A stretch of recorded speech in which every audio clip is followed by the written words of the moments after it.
Bonsoir à tous. Nous voici en Grande-Bretagne, dans le sud du Pays de Galles, où la sécheresse est particulièrement marquée cet été. Dans le parc national des Brecon Beacons, plusieurs cours d'eau affichent des niveaux exceptionnellement bas et pour cause. En juillet, le Pays de Galles n'a reçu qu'environ 8% des précipitations habituellement observées au cours du mois. Une situation qui fragilise les milieux naturels et l'agriculture, tout en accentuant le risque d'incendie. Et bonne nouvelle malgré tout, l'influence océanique va reprendre le dessus ces prochains jours avec le retour de la pluie et de températures plus proches des normales de saison. Il faudra cependant plusieurs semaines de précipitations pour espérer un véritable retour à la normale. Chez nous en France, l'épisode caniculaire régresse désormais vers l'est du pays.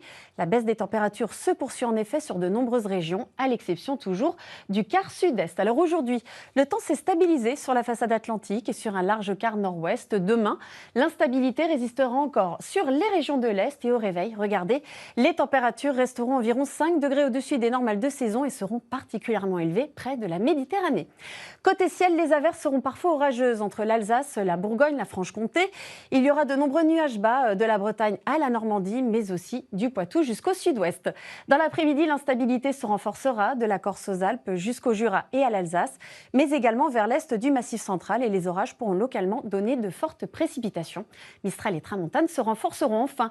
Les maximales resteront environ 5 degrés au-dessus des normales de saison et il fera jusqu'à 36 degrés à Montpellier. Ensuite, on regarde la tendance. Mardi, le soleil dominera sur les trois quarts du pays avec quelques orages encore possibles sur les reliefs du sud. Les températures repartiront à la hausse. Mercredi, une perturbation apportera pluie et baisse des températures sur le nord-ouest et elle gagnera jeudi l'est et le sud du pays avec des pluies parfois orageuses et les températures chuteront et retrouveront les normales de saison, mettant ainsi fin à cette troisième vague de chaleur. Ce soir, votre magazine Capital vous dit tout sur le business XXL des camping-cars. Tout de suite, la météo des plages.